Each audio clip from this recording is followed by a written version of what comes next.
Good day, friends. It is me, HLModTech, and I've got an idea how we can use my.sketchup with a laser cutter. So let's get cracking. All right, friends, so the first thing we need to do is hit Create New and choose Simple Template Millimeters. Remember, when you click it, it feels like nothing's happening. Just wait patiently. After a few seconds, it will show up. We do not need the lady, so let's delete her. Click on the word Untitled, and let's save this. Since we are planning on cutting these, make sure, since we're going to be laser cutting this, let's make sure that we put our initials on it. Mine is going to be name stand MDH. When you're done, hit Save. And then once it's done, we can get building. Friends, remember SketchUp is a click and release program. This is called the origin. We're going to press R for rectangle. When you press R, if you see this rectangle, you're good. Notice I clicked and let go of the mouse. That way I can move it close to the size I'm looking at. I'm going to tell you that we want to type the numbers 160, comma, and I want you to type 60 and press enter. Notice it types in those spots automatically. When you press enter, you'll see it show up on the corner. It'll be small, probably, so we can hit zoom to extents to go see what we made. If you roll the wheel back, you'll be able to see it a little better. If you hit O for orbit, you can click and drag to look at our nameplate from the top. This is where we're going to put our words. We'll do this with the laser cutter. Hit P for push pull, lift it up a little, type the number 4, and press enter. That is how large the cardboard is going to be when we cut it. We're going to hit T for tape measure and go to the bottom corner of this shape, and I want you to type 5 for how far over we want the tape measure to make that little point. Now when we press R for rectangle, once again we can click and let go, and we're going to type 60, comma, 60 and press enter. This is going to be the stand that we use for our nameplate. Let's hit T for tape measure again, and let's come up here, and I want you to type 15 and press enter. Notice it makes that mark.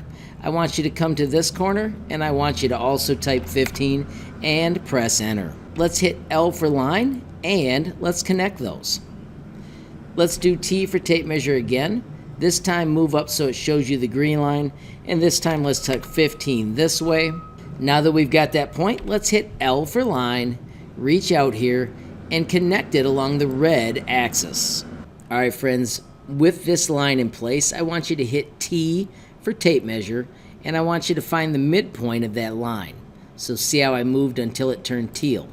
I want you to click and stretch, making sure that you have the pink perpendicular marks.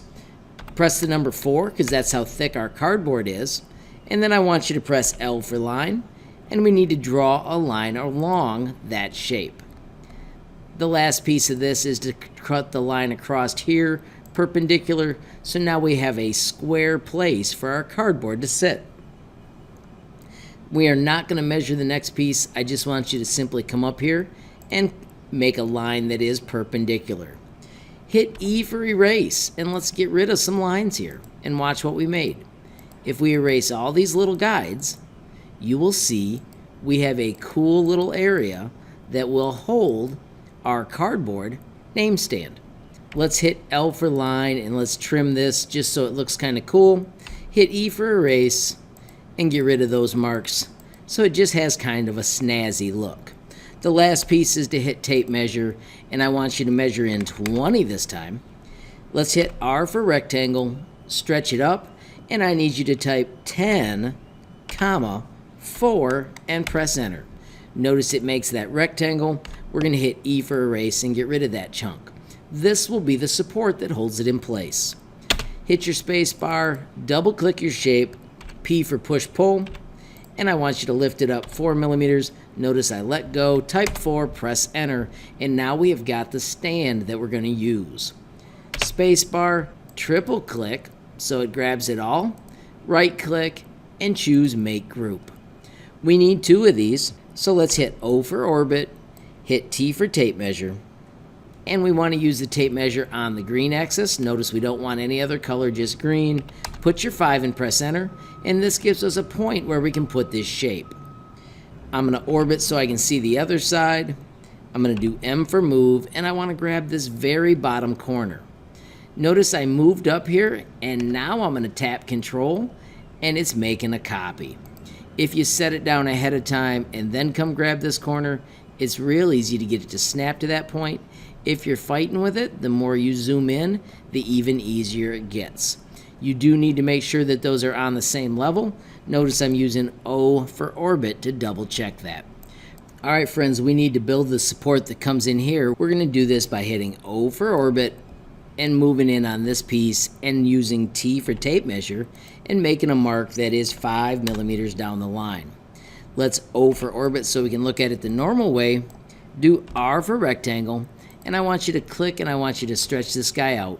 Remember, our whole shape was 160, so we're going to do 140, comma 20 for how big this part is that we're connecting. When this rectangle shows up, we need to move down here to the bottom, do T for tape measure, stretch across, and I want you to type 20. When you do R for rectangle, we're going to make the opposite groove for this other part. We're going to make it 10 high as well, so we're going to do 10, comma 4, and press enter.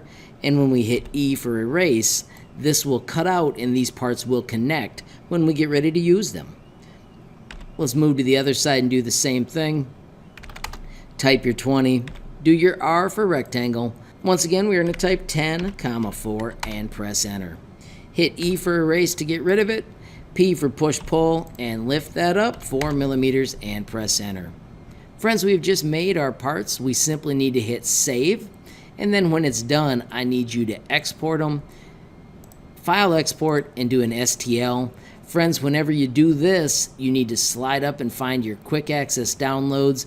I had already done it once. Mine's going to be saved with a 1. Now that you've got those steps done, let's move to the next part of the project. So my friends, SketchUp Free only does STLs, and we need SVGs to go to the laser cutter. The way we're going to solve that is to visit Tinkercad. When you go to Tinkercad, I always choose sign in with Google. Once you're in Tinkercad, we are going to create a new design. When this appears, we simply need to hit import, choose a file, and remember we put ours in our downloads. There's my name stand, and you can import it. It's this easy. Keep the measurements, don't change anything. You've got an arranged design already ready for laser cutting. It does not matter that it's bigger than the work plane, that is fine. Real quickly, let's add some words that we're going to cut out. To do that, I want you to go down to all shapes, and I want you to go to page 2. There's a really cool font called Script. The nice thing about this is when you make the words, a lot of them stay connected, so that way it's easier to glue it on your sign. Stretch it out so that it's going to fit. Make it so it's about 50, because remember our sign was 60. And then let's find our words up here that we want to type. Of course, I'm going to type HLModTech.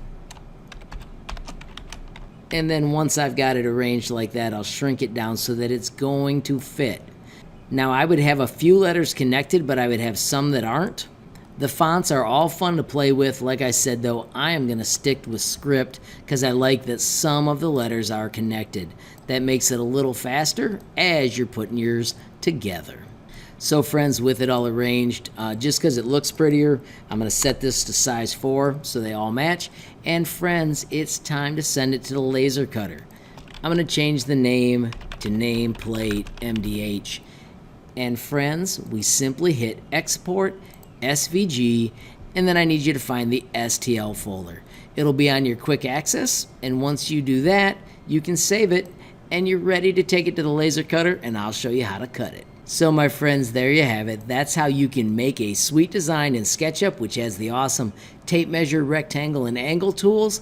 And then you can quickly and easily bring it into Tinkercad and turn it into a design you can use on a laser cutter. Friends, if you enjoyed the video, please give it a like. If you got a question, comment, or suggestion, add it down below. If you haven't subscribed yet, what are you waiting for? Smash that subscribe button, and last but not least, hit that notification bell if you want to be the first to know when there's a brand new video from me, HLModTech. Thanks for watching. Have a great day.